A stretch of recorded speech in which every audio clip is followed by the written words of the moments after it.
Hello, my name is Carolyn Shoenberger, and I'm the Executive Director of Shoenberger Public Interest Law Foundation, which helps people who have legal problems either with immigration or guardianships. And we are low-cost services. We offer them to the public. Puedo hablar español y puedo hablar en francés. Je parle español et je parle français. So if you are looking for an attorney to help you with an immigration matter, or if you need assistance in forming a guardianship, please feel free to contact me via my email. I have that on the screen, caroline@schoenbergerfoundation.org. So I am thrilled to have again on my show, Immigration Issues, Luis Plasencia, who taught with me at Harold Washington College in the business department. And Luis has a great track record of being a professor, and he is also an accountant. And since we are now coming into tax season, I thought this would be an excellent opportunity to have Luis come back on the show, and we could talk about not only some of the issues that are always there, like dependents and filing taxes, but some new things that when they changed the tax code, some of the changes that we're seeing, and also there have been changes due to the pandemic. So welcome, Luis. Thank you for coming back on the show. Thanks, Carolyn. It's a pleasure to be here. It's just a different setting than what we're used to. Last time we were live. Nonetheless, I'm glad to be here. I want to just start out with a brief introduction, a bio about myself. You pretty much said it all. But again, I'm an educator at Harold Washington College. That's where we met. And I also have my own CPA practice. I specialize in tax services for individuals, small businesses, not-for-profit, and also I do representation work. So I really do have a passion for the taxpayers' Bill of Rights. I believe that taxpayers have rights. I also believe I'm also an advocate for immigrants. I believe in immigrant rights as well. I'm an immigrant. Came here as an immigrant from Mexico as a child. I don't believe I'm a bad hombre, as some people would say. For Only doing bad hombres would say that. Only bad hombres would say that. So being in this, this country as a child, again, I'm also, I'm a citizen now. This is, this is my country as well, and so is Mexico. So I consider myself Mexican American. So that's the way I look at it. The best of both worlds. But I've been here, since pretty much my whole life. Then again, allowed me to, go to school here. Then eventually start my own CPA practice and teaching. Which is I have a passion for sharing my knowledge on tax law to students, and I want to educate everybody today on the latest developments and what's going on in the COVID world. A lot's been going on, and I would mention that one of my passions in working with immigrants, which I do in the guardianship area, as well as immigration, comes from the fact that my grandfather came here from Austria when he was a little kid, sold shoes, and went on to become a doctor. And so anything is possible in the United States, at least up until now. And I'm optimistic about the future. And again, I wish I spoke Spanish with a better accent, but I love speaking Spanish and speaking French and working with people from all countries around the world. So let's just go back to basics. If we could turn our attention to taxes. Tax season's coming up. Yes. What are some of the recommendations that you would give to people other than you have to file? So people out there may not want to tell their whole income. They may not get the proper forms. What is your advice? Well, first I want to get started with the filing season. Filing season doesn't kick off until February 12th. Again, that's the IRS announcement. They're not going to start filing season until February 12th. A lot of the forms are available, but there's still some forms that are not available. So even then, for a practitioner, depending on the situation, you may not be able to complete tax return. As far as doing a complete tax return, Again, this is an immigration issue shows, which you deal with a lot of issues related to immigrants. They have to file an application for citizenship or whatever the case may be. I'm sure you can attest to the fact that they ask questions pertaining to their tax return, and the tax return has to be accurate. So first, I want to start with that. The tax return has to be accurate. You should report all income, unless there's a tax law that allows you to exclude it. But if you receive cash, even if if they say it's under the table, you still have to report it. That's still considered income. And then also your filing status. Your filing status has to be consistent with your immigration application as it is with your tax return. And I'm sure you probably encountered situations where there's an inconsistency there. Oh my goodness, yes. And when you talk about you're in the room, someone wants to have their wife become a lawful permanent resident. Someone wants to become a citizen, and they do look at the taxes. And sometimes we have to send people to amend the taxes because it could really hurt them. So you're absolutely correct. So for starters, I want to because of that, I've worked with attorneys and again, and it delays the application because now you have to amend the return. The hearing officer will frown on that the tax returns are not accurate. So it's like a unnecessary step. So my suggestion: have the tax returns accurate, at the beginning. And if it isn't accurate before you start the immigration application, have the tax returns amended. So the tax return should at least be filed, and that's consistent with the immigration application. It should be at the same time. What does delay, and I'm sure again you can relate to this, the applications when they have to amend the return, and then the immigration hearing officer will tell the taxpayer, you got to amend your return. We can't continue with your application. It could actually have worse ramifications. I once tried a case, and at the end of it, when the judge found out that my client had not accurately reported certain things, he looked at me and he said, "And you're going to make sure that he amends his returns, aren't you, counselor?" Mhm. And I said, "Yes." Well, it could have gone the other way. He could have used his discretion to say, "No go, I'm not going to grant this." And again, they want transcripts, they want tax transcripts for citizenship as well as the returns that you bring to the hearing, and maybe wise to have someone look them over before you submit them. True, I agree. And since we're on the issue on the topic about transcripts, when you file an amended return, it takes several weeks to process the return for it to reflect on your individual tax transcripts. I want to start out again during last year. COVID-19 hit everybody. It affected my business. I'm sure it affected your situation. It affected nonprofits. It affected the government. The IRS has been operating on limited capacity.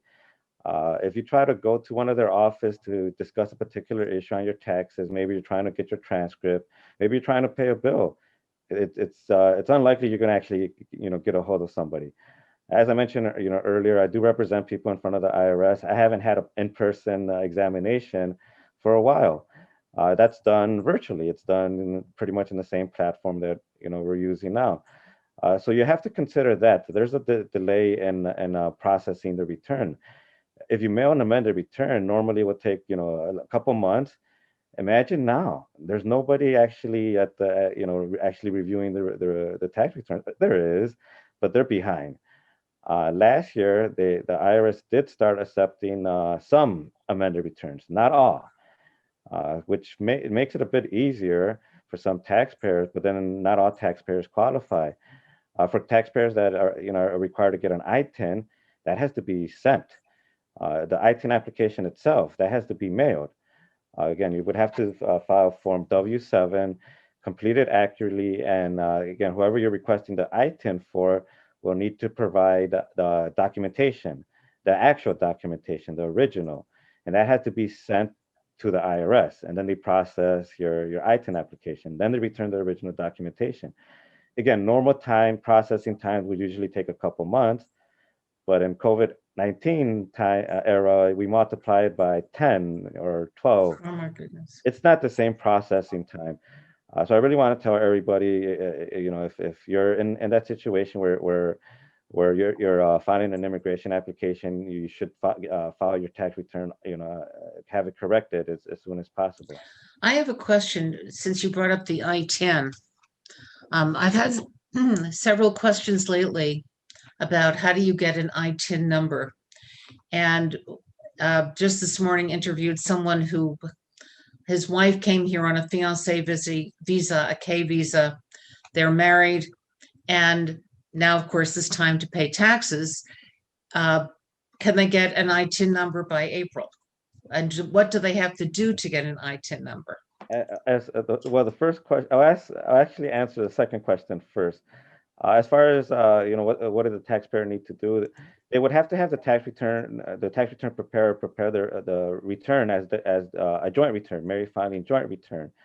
Again, all the information has to be accurate. The income from both parties has to be reported, and related deductions and credits and dependents.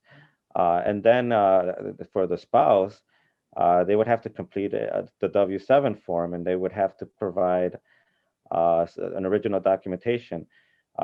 Again, depending on the situation, if you have a passport, the foreign passport, and it's current, that's it. That's the only documentation that you would need. But if it's a voter, a foreign voter's card, then you're going to need additional documentation. The best, in my opinion, would either be the passport or la matricula, which though either, but you have to submit the original, documentation. So in situations like that, I do ask the client or the taxpayer, are you going to need this documentation anytime soon? If not, then we're going to submit the original documentation. There is an alternative method. The IRS will accept certified documentation, meaning they'll certify the passport or the matricula, but it would have to go, like, for example, it would have to be done through in Mexico, it would have to be Mexican consulate. So your local Mexican consulate, they would have to stamp it, certifying it. That's what they mean by certifying the actual documentation, and they will accept that. Sometimes people get it confused with, does that mean it's notarized? No, it's not the same type of, requirements. This has to be certified by the actual governing agency that would issue the passport. We don't even know if the consulate, what the hours are, or if they're open during the time of COVID. Yeah, that's another issue. You would have to. It's tough. It's tough right now, and it's even, I guess, getting the certified document would be tough. As far as can you get it by April 15th, I doubt it. It's going to take several months. There's no. I mean, I guess in normal times, I would say yes. If we file it today, this was a couple years ago, and COVID-19 wasn't around, and IRS was operating in full capacity. There was no government shutdown or anything like that. Then I would say yes, it should be processed by April 15th. But this is a different world we live in. It's not the same. So what do you do? What do you tell people? When that's a situation, I guess you just have to tell them they have to, wait. I would recommend that they file an extension, and they just have to wait until they process the application. I actually had a joint presentation with somebody from the IRS, and we were talking about I-10. He's a good friend of mine. You probably know him, Sergio Guzman. I'm not sure if that name rings a bell, but we spoke about this issue in great detail to the audience, and he echoed the same thing I said. It normally takes a couple months, but now it's kind of hard to say how long it's going to take. He couldn't even, and he works with I-10s. He couldn't even actually definitely say a specific date. He can't, because they haven't actually told him the actual, time period. So the IRS staff, they don't even know. Practitioners like myself, who knows? It's kind of hard to say. And he's not the only person that I've heard that. I've heard it with other, colleagues as well. Colleagues like myself, other CPAs, and then even individuals that work for the IRS. They all echo the same thing. It's hard to say. It's the same thing. I'm sorry, I didn't mean to interrupt. It's the same thing with immigration.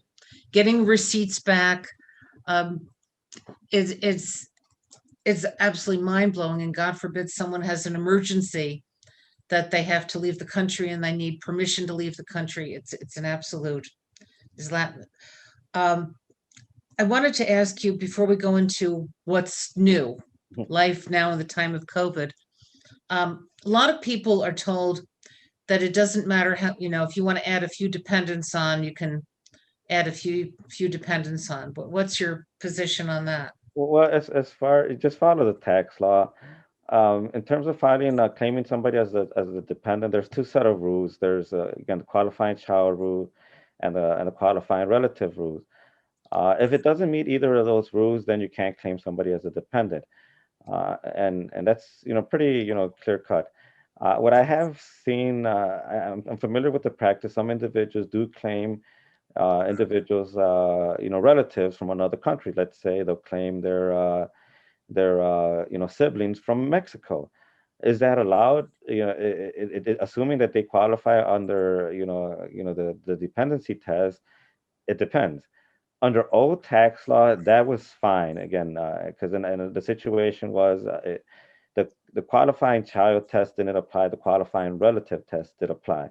Again, the relationship, age test, none of that applied.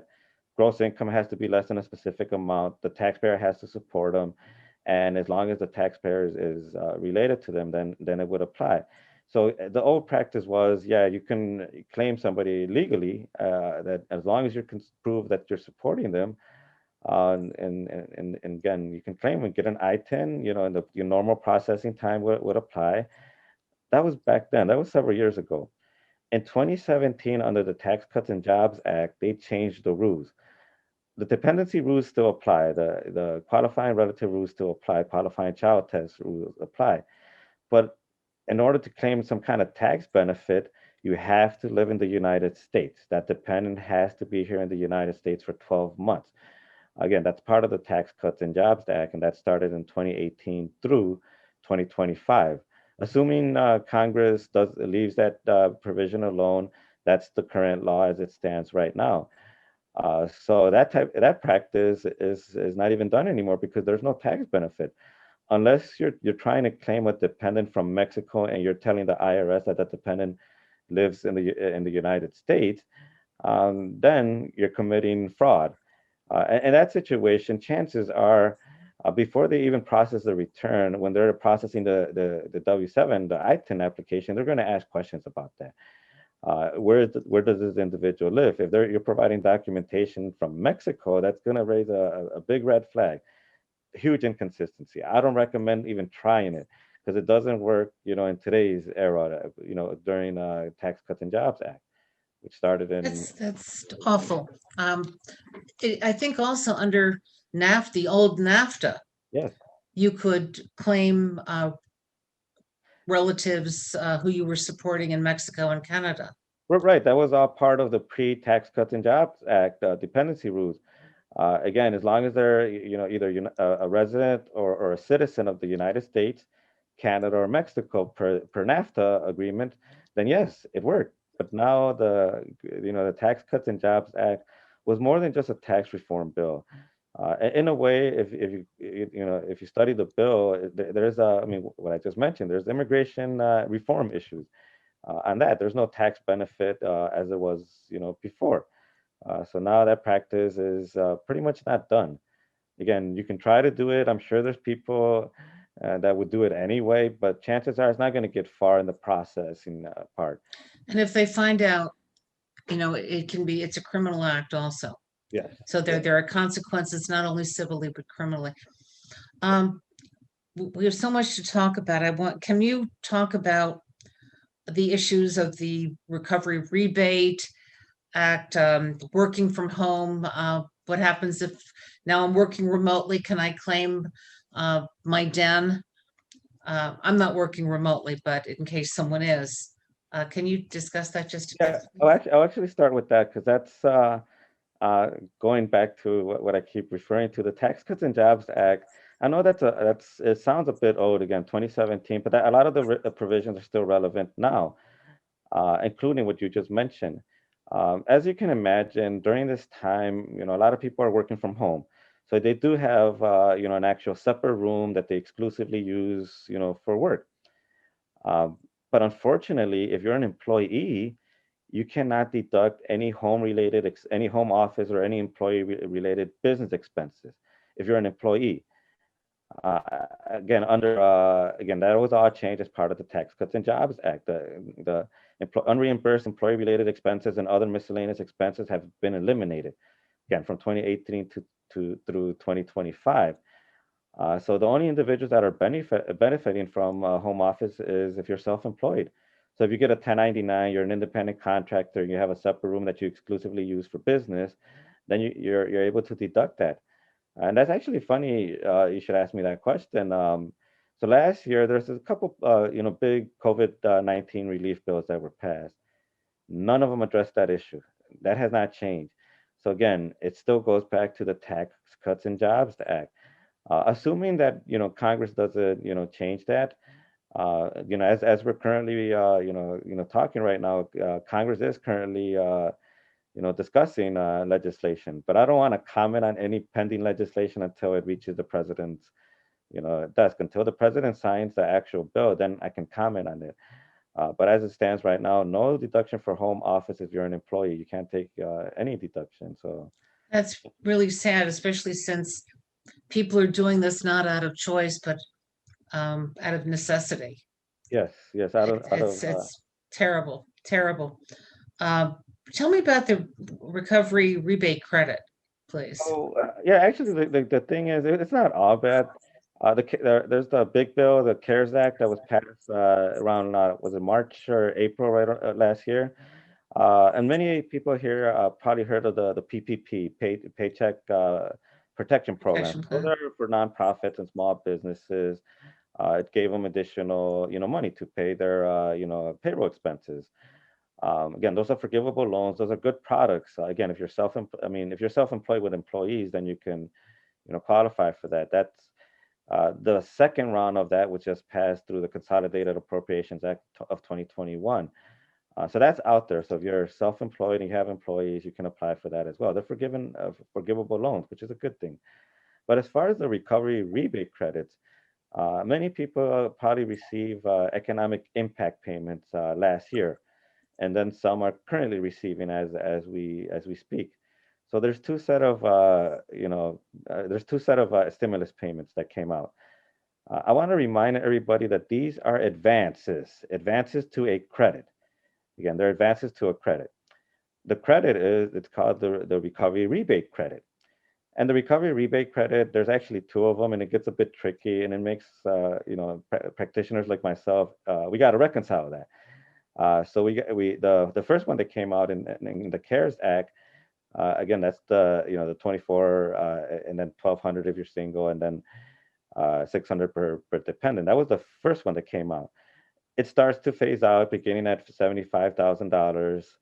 The other requirement is again, it's available if again any U.S. citizen, resident alien qualifies as well, but you have to have a social security number. You have to have a social security number.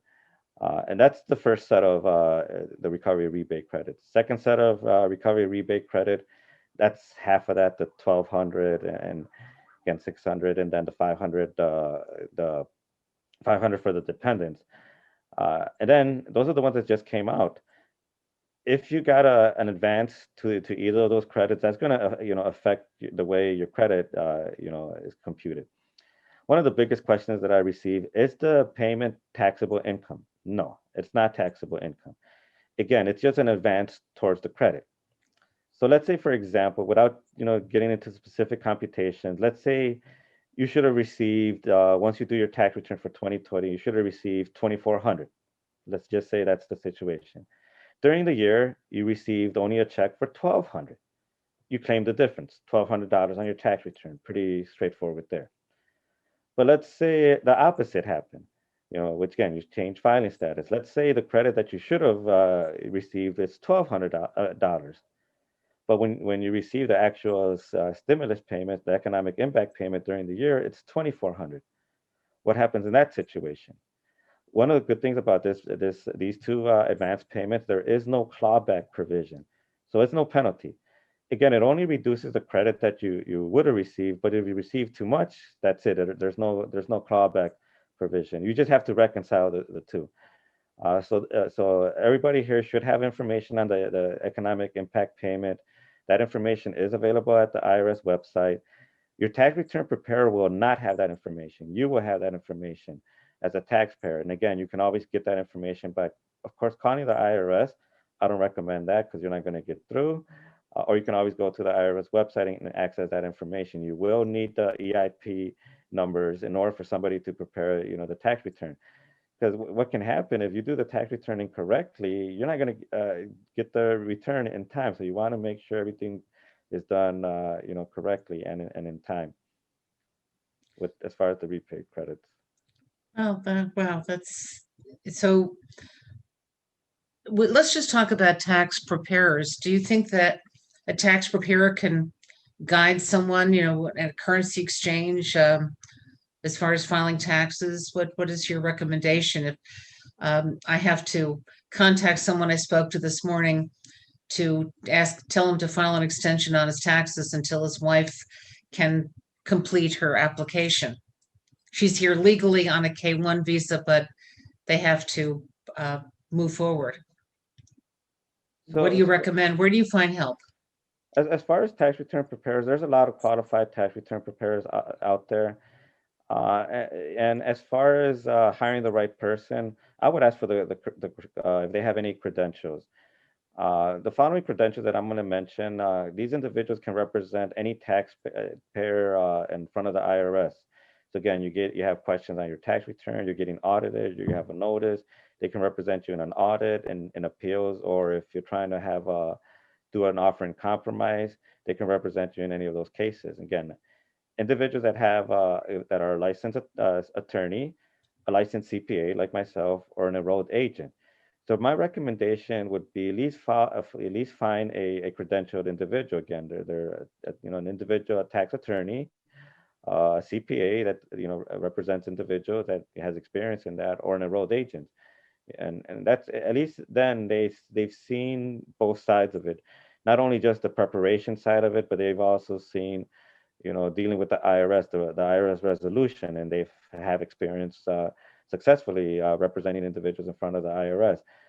Smaller fly-by-night tax prep places, chances are they're not qualified to represent you in an audit. Chances are they may suggest something for you to do something that's not consistent with tax law. Chances are your tax return may get audited. You go back to them, they won't be able to help you. Now you have to go back to somebody who is qualified. You would save yourself a lot of headaches if you hired the right person initially, and avoid that. Again, I'm not saying all unlicensed preparers are bad, but I would recommend hiring somebody who is licensed and enrolled. I have represented people who have been defrauded by people who claim to have knowledge they don't.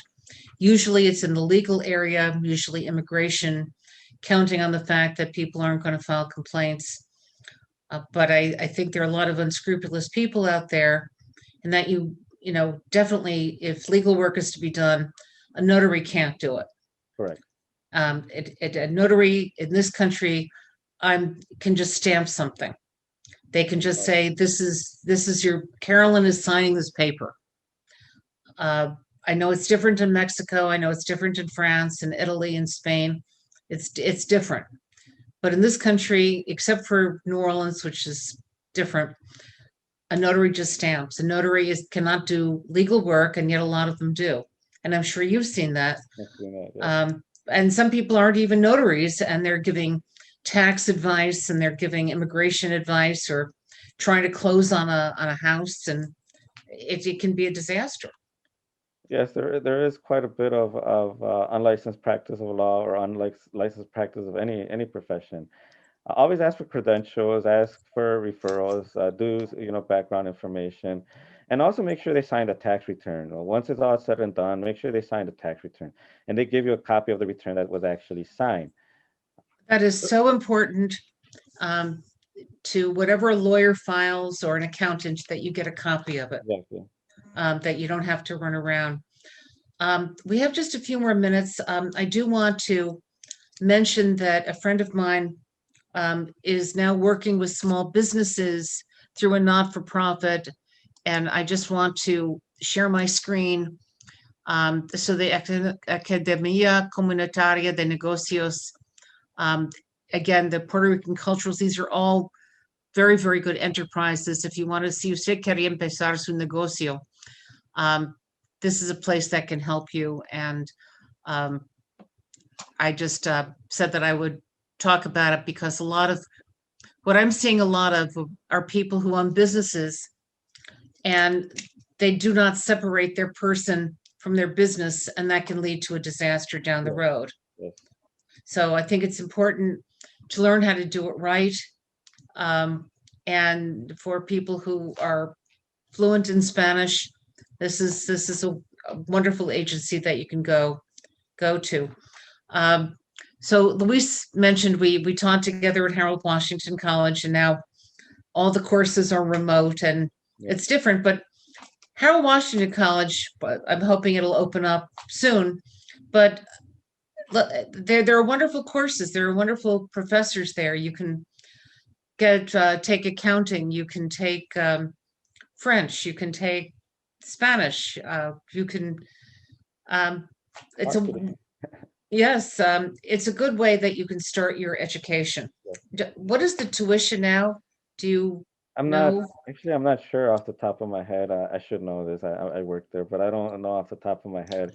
It's less than $1,000 for 5 classes. Okay, Generally, for 15 credits. that sounds about right. Uh, So it could even be less than that. But what a deal! yes, and there's always scholarships available. I'm involved. I'm actively involved with the Illinois CPA Society. I know they have, several, scholarships, even scholarships geared towards, diverse, students. And then again, the AICPA has scholarships. And I'm sure, organizations that you work with, has scholarships as well. But yeah, it's a reasonable cost. But even then, you can always find, some way to, subsidize it, and, again, there's always money out there. You just gotta do your research. And now I don't. I know some people like teaching online and taking classes online. I'm not sure that I would love doing it. It's just like doing a TV show using Zoom. It's a Yep. little strange. I think. I think it's Exactly. even stranger to be teaching a class and you have names there and you don't necessarily see people's faces. It's a different world. This is yeah, since last March that's we switched over since doing Zoom. Just like you and I are doing right now. It's so we're still delivering lectures, classroom discussions. It's just different. It's It's different. And I'm going to court using Zoom. So that's another different experience. And in some ways it's good because while I'm waiting for the judge, I can do legal work, which I wouldn't be able to do in a courtroom. Yeah, there's that side of it, and I guess the other good thing of it, you can always mute yourself. So if you accidentally say words that were not appropriate, you can mute yourself. But again, that's just making a joke about that. That never happened to me. But again, as far as teaching, it's just rather interesting. The same expectation. My syllabus, the syllabi in my classes haven't changed. It's still the same. I require the same. It's just done remotely. That's just I'm sitting down for a few hours, and that's the tough part. I'm usually around in the classroom, walking Right. back and forth, trying to engage the students, and even engaging the students. It's easier done in person. I'm sure you can attest to that. Absolutely. Absolutely. You can see if they're sleeping. Yes, You can see yes. if you need to wake them up, etc. So if anyone is interested in taking classes from Luis at Harold Washington College, you can go to ccc.edu and choose Harold Washington College. Classes have started for this semester, but there are some classes that are for 16 and 8 weeks. So you can still sign up for classes and certainly for the summer. Luis, I want to thank, do you have anything more to say before I wrap up? Anything more? Actually, I do have a couple other updates that I haven't mentioned as far as the newest bills. For earned income credit and additional child tax credit, if you qualify, you can either use the 2019 figures or 2020 figures, whichever will yield the higher refund. That's part of the Consolidated Appropriations Act that was passed late December. And as far as charity goes, you don't have to itemize a claim. charitable deductions. If you make cash donations to a qualified organization, you can deduct up to $300, or in 2021, $600 if you're married filing jointly. There's, that, requirement. And then the other interesting rule, as part of the CARES Act, you can take money from your qualified retirement account without any penalty. It's still income, but you're not paying a penalty. Again, but it has to be related to, you took out your money, something related to COVID. You lost your job, you're unemployed, whatever it may be. But again, a lot of individuals, pretty much everybody, was impacted with COVID-19 some way or another. And even on the income side of it, you can spread out the income over 3 years. So that's, part of the CARES Act. There's actually quite a bit, but those are, I think, the most practical provisions that I think would apply to everybody on the call today. And that's pretty much it. Again, thanks for having me. I really appreciate being your guest. It just feels a Thank bit you. strange and different. We're certainly living in strange times. I want to thank you, Luis Plasencia, for coming on the show again, giving us some very important information. And next month, the Schoenberger Public Interest Law Foundation will be back, and we will talk about some different things, probably related to DACA and immigration. If you have any questions, I can be reached at Caroline@SchoenbergerFoundation.org. That should be on the screen. And if you're, Luis, do you want to give your email address? Well, I could give you my website, if I may. LVP, well, yeah, lvpcpa.com. Sorry, I almost forgot my website. Mm. Yeah, lvpcpa.com. That's my website. Thank That's you. wonderful. Well, look forward to talking further, and want to wish everyone to be safe in this upcoming year. And Yeah. thank you again, Luis. Take care. Have a Bye-bye. good one. Bye. You too.